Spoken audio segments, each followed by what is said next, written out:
안녕하세요. 차재영 세무사입니다. 연말정산이 어느 정도 잘 마무리되고 있는지 모르겠네요. 지급명세서 제출 시즌이 와서 경각심과 더불어서 몇 가지 개정세법, 26년도 적용될 개정세법과 지금 지급명세서 제출하는 부분을 시연으로 보여드리겠습니다. 먼저 20년도도 개정세법인데 필요한 거 개정세법하고 4대본 부분인데 필요한 건 몇 가지만 짧게 설명드리고 자료는 공유해드리겠습니다. 첫 번째, 법인세율이 1% 인상되는 부분, 그 다음에 자본시장 활성화 차원에서 금토소득세 폐지, 그 다음에 고배당 분리과세 도입, 주식 배당을 많이 해주는 회사에 대해서 증권거래소에 일부 조정이 됐고, 근로자 지원 부분은 보육수당 비과세 부분, 교육비 공제 확대되는 부분, 신용카드 공제, 그 다음에 부동산은 뭐 고가주택 간주임대나 이런 부분인데 그건 많이 관련이 없을 걸까요? 같이 묶여 있으니까 중요한 거 위주로만 몇 개 설명드리고 가겠습니다. 첫 번째는 법인세율이 여러분 지금 인상되는 부분이죠. 법인세율이 과세표준 9억 2억 이하가 9%였는데 26년도부터 10%로 여러분 인상폭이 개정이 됐고요. 그 다음에 전반적으로 1포인트씩 올라가는 부분이고, 그 다음에 고배당 기업 배당소득 분리과세인데 이 고배당 기업에 대해서 성향이나 배당소득 분리과세 되면 굉장히 유리해지겠죠. 배당소득 2천만 원 50억까지가 세율이 여러분 굉장히 낮은 세율로 규율이 될 거니까. 그 다음에 나머지는 그렇고요.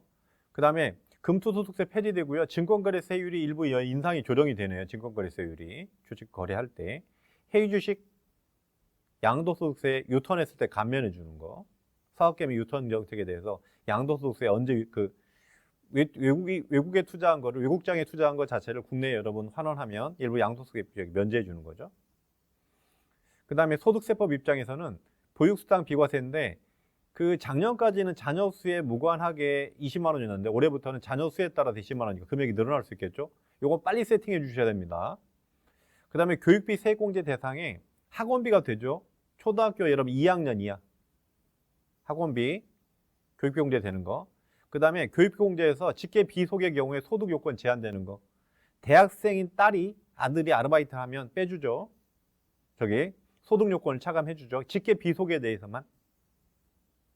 그 다음에 신용카드 공제 한도 올라가는 거. 자녀 수에 따라서 여러분 올라가는 거. 자녀 한 명당 50만 원, 총급액 7천만 원 이하의 근로자는 7천 넘는 사람 한 명당 25만 원씩 올라가는 거. 그 다음에 무주택 부부의 주말 부부 여러분 맞벌이 월세 세액 공제 각각 해주는 거. 뭐 그 정도가 여러분 중요성이 있을 것 같고요. 대주주 지분이 여러분 변동이 없었죠. 원래 10억으로 갈 거였는데 요거 여러분 아마 대주주 지분 비율 여러분 변동 없고요. 자, 그 다음에 여기 고가주택이나 이런 부분 여러분 바뀐 부분이 있고요. 그 다음에 부가가치세법에서 이거는 뭐 우리랑 별로 관련이 없겠죠? 증권거래세율 약간 바뀌는 거, 코스피나 코스닥, 코넥스. 자, 그 다음에 통합, 이것도 우리 관련이 없을 것 같고요. 창업도 관련이 없을 것 같고, 제가 업체 위에서 좀 만들어 놓은 것도 있으니까. 그 다음에 4대 보험인데, 올해 4대 보험이 바뀌었죠. 국민연금이 작년까지 9%였는데 9.5%로 바뀌었고요. 그죠? 4.5에서 4.7을 부담하는 거고, 건강보험이 작년에 7.09였는데 7.19로 바뀌는 거. 장기요양 보험료이 작년에 건강보험 요율의 0.918이었는데 0.94448로. 그 다음에 고용보험 바뀐 거 없습니다. 자, 올해 바뀐 게 국민연금하고 건강보험 바뀌었다. 요율이.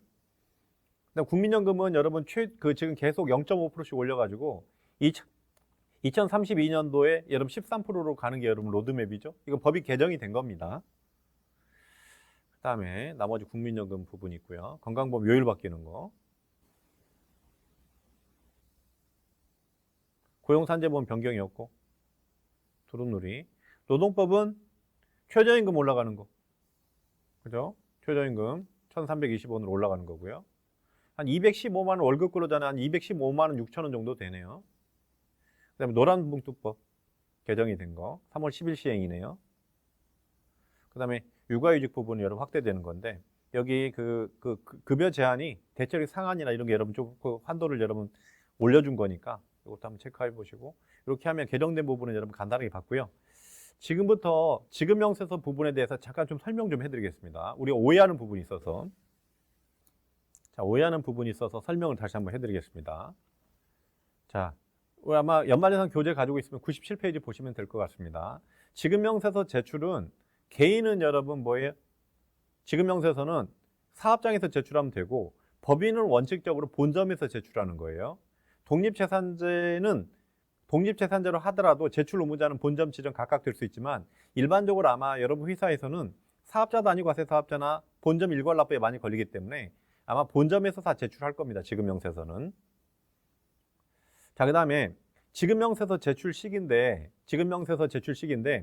자, 일반 근로소득, 퇴직소득, 원천징수 대상 사업소득, 기타 소득 중에서 종교인 소득은 3월 10일까지 제출하는 거예요. 이 이외에 나머지 소득인데 이자, 배당, 기타, 비거주자, 외국법인과 관련된 소득은 2월 말이래요. 근데 올해 2월 말일이 여러분 그 금요일, 토요일이 걸리기 때문에 3월 2일까지 제출하는 겁니다. 여기는. 올해는 다시 이자, 배당, 기타 소득은 3월 2일이고요. 나머지 소득은 3월 10일까지 제출하는 거예요. 원래 2월 28일이 맞는데. 그다음에 휴업, 폐업의 경우에는 폐업일의 다음 달 말일에 이것도 놓치시면 안 됩니다. 12월 31일자로 합병된 회사들은 폐업으로 보기 때문에 2월 말일까지 제출해야 되는 거예요. 그다음에 간이지급명세서와 연결돼서 일용근로소득은 지급명세서를 매달 제출하게 돼 있죠. 간이지급명세서는요. 올해 여러분 법이 개정이 돼서 간이지급명세서는 반기별로 제출하는데 원래 26년도부터 매달 제출하는 걸 바뀔 뻔했는데 이게 1년 연장됐죠. 개정안이 아니고 지금 개정세법이 되겠죠. 자, 그다음에 간이지급명세서인데 간이지급명세서는 사업소득은 2021년도부터 기타 소득은 2024년도부터 매달 제출하기 바뀌었어요. 자, 사업소득 간이지급명세서 매달, 기타 소득 간이지급명세서인데 기타 소득 간이지급명세서는 필요경비가 60% 인정이 되는 인적 용역에 대해서만 매달 제출하게 돼 있어요. 간이지급명세서 대상이 일시적 인적 용역에 대해서 제출하는데 그 일시적 인적 용역이 보통 필요경비 60% 인정되는 애들입니다. 자, 그 다음에 원천징수 영수증 발급은 넘어가도록 하고요. 자, 이제 가산세 부분인데 여기 약간 오해가 있는 것 같아서 여러분 설명을 드리면 자, 현재 법이 어떻게 되어 있냐면 자, 사업소득 간이지급명세서, 기타 소득 간이지급명세서를 제출한 분에 대해서는 2월 말일 날 정규지급명세서 제출할 때 이걸 여러분 면제해 줍니다. 그러나 사업소득 중에서 연말정산 대상 사업소득이나 기타 소득 중에서 간이지급명세서를 제출하지 않은 거는 그 사업소득 지급명세서나 기타 소득 지급명세서를 반드시 별도로 제출해 주셔야 됩니다. 이거 놓치면 큰일 납니다, 진짜. 자신 없으시면 둘 다 제출하세요. 사업소득 간이지급명세서나 기타 소득 간이지급명세서 제출했다고 하더라도 자신 없으시면 2월 28일까지 그죠? 2월 28일까지 정규지급명세서를 여러분 기타 소득은 2월 28일, 사업소득은 3월 10일까지 제출하셔야 됩니다. 큰일 납니다, 여러분. 굉장히 큰일 납니다. 이거 혹시 간이지급명세서 제출했으니까 뭐 사업소득이나 기타 소득 정규지급명세서 제출 안 한다고 하는데 잘못되면 굉장히 큰일 나기 때문에 자신 없으시면 둘 다 제출하는 거라고. 판단 안 되면 둘 다 제출하는 걸로. 꼭 그렇게 보시면 좋을 것 같고요. 지금부터는 제가 여러분 시연을 좀 해드리겠습니다. 자, 이제 저희 업체 건데 상호는 저희 업체 건데 지급명세서가 여러분 몇 가지 사례가 있는 거가 있어서 제가 끝까지 보여드리고 싶어서 몇 가지 한번 제출해 보겠습니다. 요 사례는 실제로는 요 법인은 근로소득, 퇴직소득, 사업이자, 사업배당, 기타 소득이 다 있는 회사예요. 그래서 제가 지금부터 여러분 시연으로 보여드리겠습니다. 하나씩. 자, 먼저 여러분 근로소득으로 한번 가보죠. 여러분 제출하는 거랑 저랑 똑같을 것 같아서. 회사에 여러분 근로소득 지급명세서인데 저는 여러분 그 회계 쪽에 여러분 그 프로그램 ERP를 쓰기 때문에 저랑 아마 비슷하게 쓰는 데도 많이 쓸 것 같고 저희는 보시면 이렇게 여러분 별도 마감키가 있어요. 마감을 해서 여러분 데이터 제작에 여러분 쓰는 거고요. 제가 여러분 지금 근로소득 원천징수 영수증 지급명세서를 마감한 거예요. 자, 그 다음에 이 회사는 배당소득도 있습니다. 여러분 사업소득도 있어요. 그래서 사업소득도 여러분 제가 마감을 한번 해보겠습니다. 자, 사업소득 여러분 마감하고요. 그 다음에 요 회사는 여러분 기타 소득도 있어요. 그래서 이 회사는 기타 소득은 지급 연호에 따라서 불러와서 이런 마감을 하겠습니다.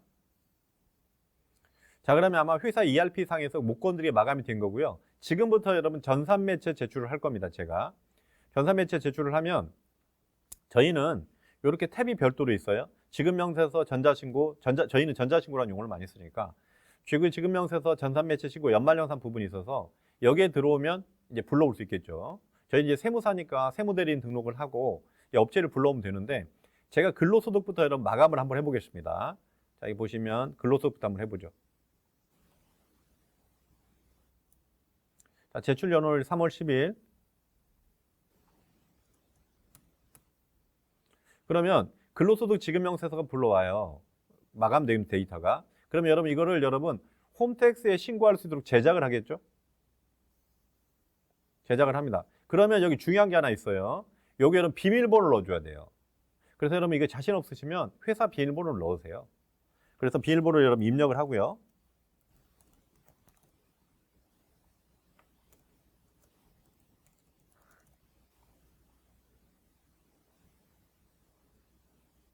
자, 이거 보시면 금방 여러분 2번 마감이 됐거든요. 왜 그러냐면 근로소득 지급명세서에는 의료비 명세서를 별도로 제출해야 돼요.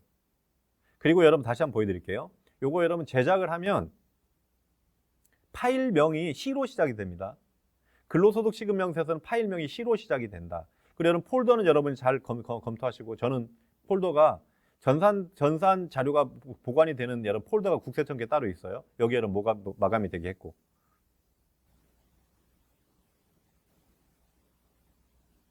자, 그 다음에 또 마감을 해보겠습니다. 자, 기타 소득 한번 해보겠습니다. 기타 소득. 아까 기타 소득 마감했죠? 기타 소득은 여기 여러분 여기 바꿔야 돼요. 기타 소득에 거주자 기타 소득에 나와서 불러와주면 이거 여러분 별도 제작을 해야 됩니다. 자, 기타 소득은 파일명이 여러분 G로 시작돼요. G로. 또 비밀번호 넣어줘야 되고요. 저는 비밀번호가 저장이 됐으니까 한 번만 뜬 거고. 그 다음에 여러분 사업소득으로 넘어가겠습니다.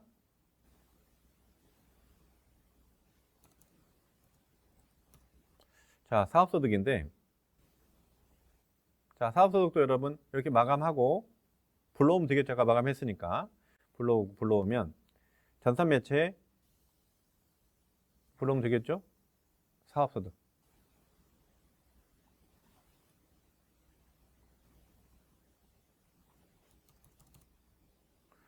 됐죠? 요것도 여러분 제작하면 되겠죠.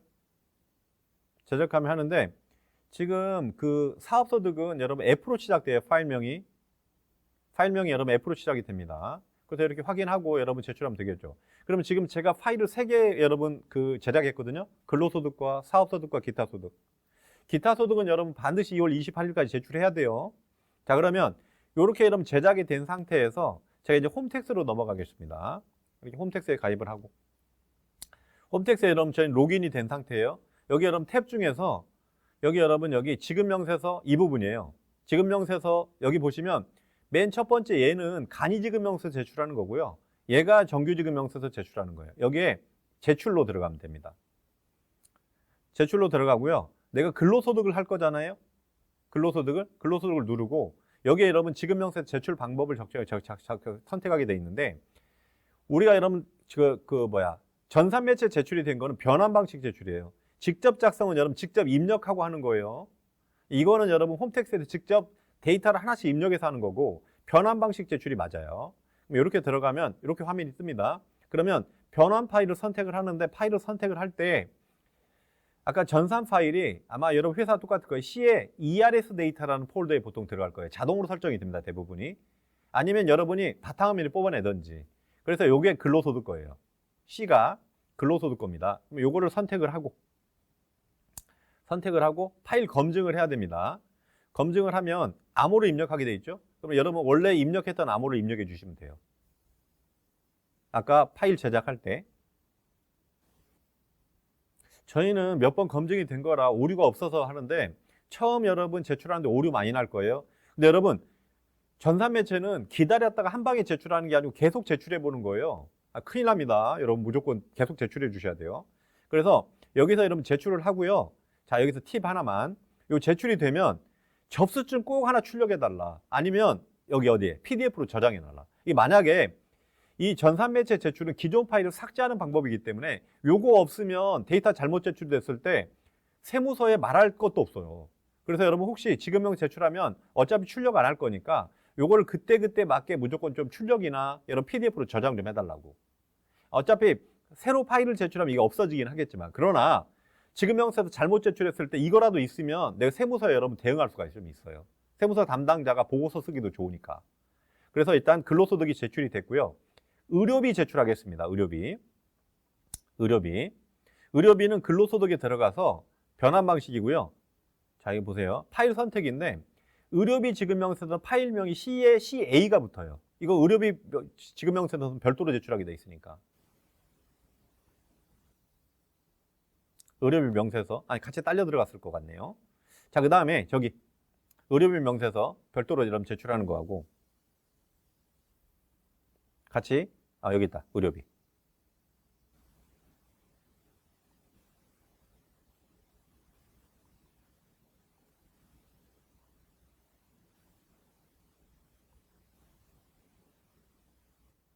의료비는 여러분 별도 탭이 있었어요. 금방.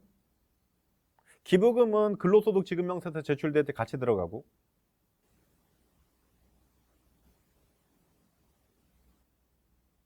의료비 놓치시면 안 됩니다. 반드시 별도 파일로 의료비 제출하면 되겠죠? 의료비 CA, 의료비 제출하고. 그 다음에 기타 소득이에요. 사업소득 먼저 하겠습니다. 사업소득 여기 있죠? 아까 사업소득의 파일명이 F로 시작이 됐어요. 그래서 여기 보시면 사업소득이 여러분 F로 시작된 게 있죠. F.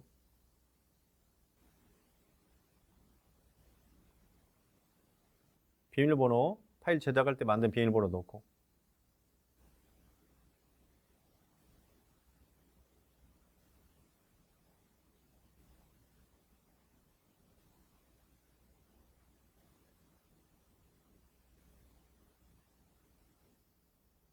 자, 이거 제출하고요. 제출하고. 그 다음에 마무리.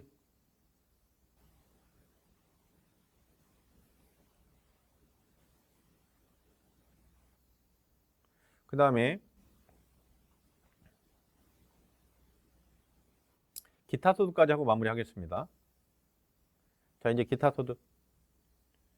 기타 소득은 아까 파일명이 기타 소득은 뭐 뜨죠, 지금? 여기라면 간이지급명 제출한 거 이중 제출 뭐 이런 거까지 연결돼 있어서 그렇습니다.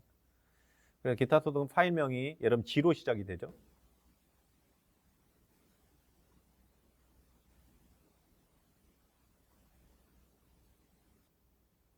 그 다음에 제가 강의할 때 평상시 말씀드렸던 전산매체 원천세 신고하고 원천징수 이행상환 신고서하고 지급명세서 검증하는 방법 좀 참고하시고 그리고 기타 소득 제출하면 되겠죠. 이렇게 해서 반드시 접수증 뽑아놓고 새로 파일이 제출하면 최신 버전으로 여러분 PDF도 저장해 놓으면 되겠죠. 그래서 여러분 제발 매년 사고 사례가 들리는데 올해는 여러분 전산매체에 문제가 없었다는 거를 듣기를 원합니다. 특히 제 수강생들한테는. 그래서 강의는 제가 시연해서 보여드렸고 그 지급명세서 원천세 신고하고 지급명세서 제출 부분은 평상시에 제가 중급 강의할 때 설명을 해서 올해는 좀 생략을 하겠습니다. 강의는 여기까지 하겠습니다. 수고하셨습니다.